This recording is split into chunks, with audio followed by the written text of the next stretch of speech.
Salut à tous, on se retrouve aujourd'hui pour parler du Paris Saint-Germain ce jeudi 4 juillet. Et on commence tout d'abord avec deux joueurs du Paris Saint-Germain. Et on les félicite, on félicite Marquinhos et Ugarte parce que c'est dans l'équipe type de la troisième journée de la Copa América. Donc tout d'abord Marquinhos bien sûr en défenseur central, Ugarte en tant que milieu de terrain. Mais pas que les deux s'affronteront l'un contre l'autre. Donc ça sera lors du quatrième et dernier quart de finale entre l'Uruguay et le Brésil. Donc voilà, félicitations bien sûr aux deux Parisiens qui performent actuellement à la Copa América. On continue, on va parler maintenant de l'Euro et la rencontre des quarts de finale demain soir entre l'équipe de France et le Portugal sera retransmise au Parc des Princes à l'occasion de la Night Session. Bon, je ne sais pas trop c'est quoi, mais bon voilà, ça sera sur écran géant demain au Parc des Princes bien sûr, cette rencontre.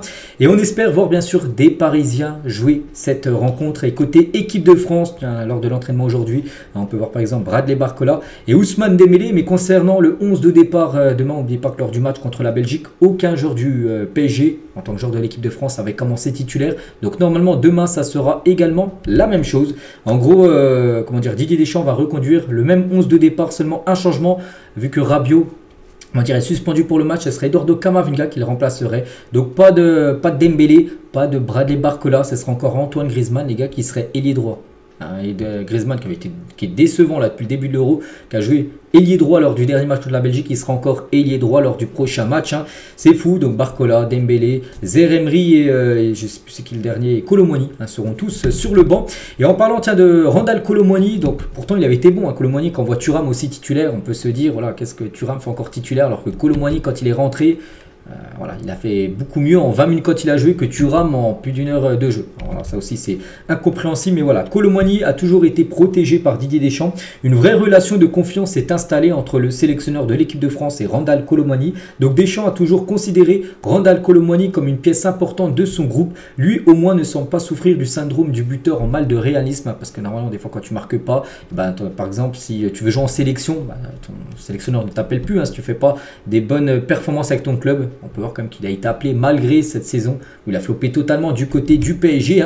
Et Colomoni a des consignes claires, jouer sans pression et de manière libérée, une façon pour le staff des Bleus de placer dans les meilleures dispositions mentales un homme qui ne pas insensible à ses petites attentions et qui lui rend bien sur le terrain, vu qu'il a été décisif en rentrant en cours de jeu. Donc c'est vrai que plus plutôt une réussite on va dire en équipe de France, Colomoni, contrairement au PSG où vraiment on attend beaucoup plus de l'attaquant français.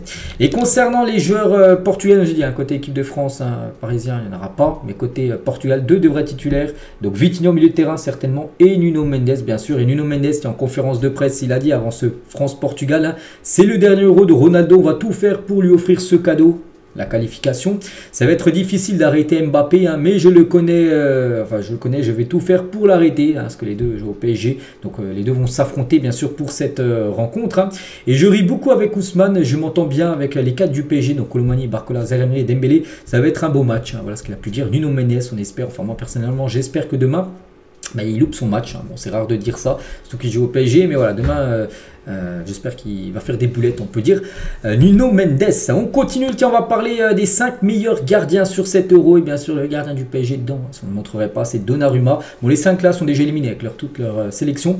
Mais Donnarumma, les gars, c'est 14 arrêts. Bon, il n'en fera plus vu qu'il est en vacances actuellement.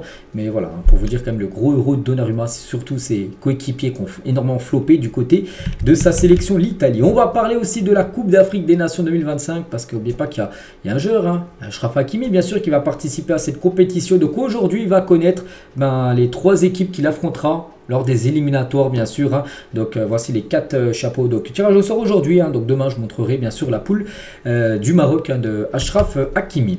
Concernant la Ligue des Champions, quelque chose de très important bien sûr pour le PSG. Donc officiel, le tirage au sort de la saison régulière de la LDC aura lieu le 31 août prochain. Tiens, aussi la fin du mercato, il y aura également le tirage au sort. Donc n'oubliez pas qu'on connaîtra pas, enfin ce sera pas des poules comme c'est le cas depuis longtemps, parce que là ça sera un nouveau format Ligue des Champions avec 8 matchs et surtout 4 matchs à domicile, 4 matchs à l'extérieur, mais contre 8 équipes différentes. Il n'y aura pas de match aller-retour. Vous m'avez compris. Il y aura des matchs aller-retour lors des matchs élimination directe. Mais là, ça sera un nouveau format Ligue des Champions. Donc voilà, on connaîtra les 8 adversaires du Paris Saint-Germain le 31 août prochain. Et concernant cette future Champions League, donc les futurs ballons. Donc le ballon, tiens, qui sera utilisé pour les matchs de poule. Hein. Le ballon pour à partir des huitièmes de finale et le ballon, on espère que le PSG atteindra la finale. Ça sera dans le stade du Bayern Munich. Hein. La prochaine édition de la finale Ligue des Champions, ça sera ce magnifique ballon vert. On espère voir le PSG jouer avec ce ballon. Ce serait une très belle saison, c'est-à-dire que le PSG atteindrait la finale de la LDC. On est très très loin. Bref, on continue les gars, on va parler maintenant du trophée des champions. N'oubliez pas le trophée des champions, il était programmé le 8 août. Voilà, tout était ok. Et là, coup de théâtre les gars. Le trophée des champions est reporté, c'est officiel. Donc le match devait opposer le PSG, vainqueur de la Ligue 1, face au vainqueur de la Coupe de France. Donc vu que c'est le PSG deux fois, donc c'est le premier de la Ligue 1 contre le deuxième de la Ligue 1. Donc ça devait être Monaco à Pékin et du coup non, ça se jouera pas. Bon, il sera joué ce match-là, mais une date ultérieure, on peut dire, comme ça avait été le cas l'année dernière. Il avait été reporté, il a été joué en début d'année contre Toulouse, souvenez-vous. C'était au Parc des Princes, ça a été le premier match de l'année 2024. Donc en cause, les lourdeurs administratives chinoises qui ont rendu impossible la finalisation de cette rencontre. Voilà, c'est du côté de la Chine où ça a mal géré en gros l'événement, puis du coup ça se déroulera pas en Chine. Voilà, donc la LFP avait pourtant trouvé un diffuseur et un prometteur pour la rencontre. Donc voilà, concernant ce trophée des champions, il n'y aura pas de premier titre du PSG pour le premier match officiel du Paris Saint-Germain. Du coup, le premier match officiel du PSG sera la première rencontre de Ligue 1. On continue, on va parler un petit peu Mercato et Moscardo annoncent son départ des Corinthians. N'oubliez pas que ce joueur appartient au PSG, il a été recruté, c'était en janvier dernier. Et allez, c'est le message qu'il a mis. Merci Corinthians, c'est sur son réseau Instagram. Il est temps de vous dire au revoir. J'emmène avec moi beaucoup. Et, voilà, j'ai été fier d'avoir porté ce maillot pendant 8 ans, tout ça. Donc voilà, je serai toujours un supporter de l'équipe de Corinthians. Donc voilà, Moscardo, il a tout changé sur ses réseaux sociaux avant, parce qu'il a encore le maillot Corinthians. Donc maintenant, il a mis une photo de lui avec le maillot du PSG. Donc il a mis mentionné le Paris Saint-Germain, Adidas, son sponsor, tout ça. Donc voilà. Maintenant, bien sûr, il est focus à 100% sur le Paris Saint-Germain. Et le milieu de 18 ans, n'oubliez pas qu'il est très jeune, est attendu le 15 juillet prochain, là, dans 11 jours, pour la reprise au campus PSG. Donc, voilà. En gros, Corinthians, il voulait encore l'avoir en prêt. Parce que la partie en PSG, il a été acheté par Paris. Mais il voulait encore l'avoir en prêt. Corinthians, PSG, ils ont dit non, maintenant, on l'a acheté. On vous l'a prêté 6 mois parce qu'il était blessé. Il s'était fait opérer du pied. Donc, du coup, le PSG ne voulait pas le prendre là. Et du coup, là, non, il viendra bien le 15 juillet. Il sera bien présent et bien dans l'équipe première pour la saison prochaine. On va parler de ce joueur Riccardo Calafiori et d'après Di Marzio, donc il a envoyé hier une info que le PSG fait partie des clubs intéressés par Riccardo Calafiori au même titre que Chelsea ou encore le Bayer Leverkusen. Cependant Arsenal est favori sur ce dossier. Bon, c'est Di Marzio qui a dit ça et Fabrizio Romano, un autre journaliste italien, beaucoup plus fiable je trouve. Donc il a dit Calafiori, donc il a dit Arsenal et Chelsea sont les deux seuls clubs en pourparlers en ce moment. Il n'y a pas de PSG. Donc voilà, si vous avez vu des rumeurs que le PSG est intéressé, c'est d'après Fabrizio Romano, si on regarde par rapport à lui, il dit qu'il y a seulement Arsenal et Chelsea, bien sûr, qui sont sur Calafiori. Donc, voilà, c'est pas un joueur que le PSG, pour l'instant, serait sur le coup. On va parler, de Ethan Mbappé. J'avais dit, bon, il avait annoncé officiellement son départ, mais j'avais dit, dès que je connaîtrai son futur club, je vous dirai. Voilà, il a passé sa visite médicale avec ce maillot. Vous savez, c'est qui? C'est Lille. Donc, il devrait signer un contrat de 3 ans avec le LOSC. Le joueur voulait initialement prolonger avec le PSG, mais les négociations se sont brusquement arrêtées. Peut-être, je sais pas, peut-être la relation aussi de sa maman faisait à la mariée avec le PSG où c'était chaud. C'est peut-être ça voilà, qui a fait que du coup Ethan n'est pas resté au PSG. Du coup il va partir à Lille. Donc le PSG jouera contre Ethan Mbappé sur cette saison. Tiens, on va parler d'un autre Lillois que le PSG aimerait avoir, c'est Lignauro. Donc là, on clôture quasiment le dossier. Bon, tant que c'est pas encore fait pour lui, on en parle encore, mais voilà, on va dire que Lignauro, les gars, se rapprochent de plus en plus du Real Madrid. Et le joueur en a fait sa priorité. Liverpool et le PSG savent déjà que Lignauro ne veut jouer qu'au Real et qu'il n'y a pas d'autre option pour lui. Donc en gros, voilà, Lignauro, les gars. Voilà. Normalement, là, dans les prochains jours, il devrait annoncer officiellement son arrivée au Real Madrid. Donc, le PSG, de toute façon, 20 défenseurs. C'est pour ça qu'il y a des noms comme Calafiori, tout ça, qui sortent. Voilà, le plan A, le plan vraiment qui était tout en haut de la liste. C'était quand même lui la priorité, mais bon, il va aller au Real. Donc voilà, il y aura un autre joueur, bien sûr, un autre défenseur qui débarquera au club. Concernant Désiré Doué, on peut voir déjà que le PSG, d'après Méga PSG, c'est le 2 juillet. C'était il y a 2 jours, on avait dit que le PSG a du retard sur le dossier Désiré Doué parce qu'il y a beaucoup d'équipes qui s'intéressent à lui. En effet, plusieurs clubs, dont le Bayern Munich, est intéressé. Et Désiré Doué, on apprend aujourd'hui, et ses agents étaient à Munich il y a 3 semaines pour une réunion avec les dirigeants du Bayern. Doué est une option étudiée. Le Français coûtera entre 40 à 50 millions d'euros pour le moment. Il n'y a pas encore d'accord. Mais voilà, le PSG, les gars, il faut se dépêcher. Parce que c'est simple, les gars. Désiré Doué, si tu ne te dépêches pas, si tu ne rentres pas plus sérieusement dans le dossier, il va filer. Il y a le Bayern, j'ai parlé aussi qu'hier, il y a Tottenham. Donc il faut absolument se dépêcher. Et regardez, si on compare avec un club comme le Bayern, qui va peut-être faire désirer Doué. Et regardez, méga PSG, les amis. Donc le Bayern qui book déjà Ito, c'est officiel. Olysée, Paligna, là, genre de Fulham où c'est quasiment fait Hugo Fabrizio Romano. Et bientôt Jonathan Tah et peut-être Désiré Doué. Donc voilà, il y a aussi Xavi Simons. Donc voilà, pendant que le PSG, on a juste réussi à boucler l'arrivée de Safonov en envoyant 20 millions d'euros. Voilà, donc il y a des clubs comme le Bayern, alors ce 4 juillet, qui sont beaucoup plus avancés sur le mercato que le PSG. Pour le PSG, pour l'instant, il y a seulement le gardien russe, Safonov, où c'est officiel.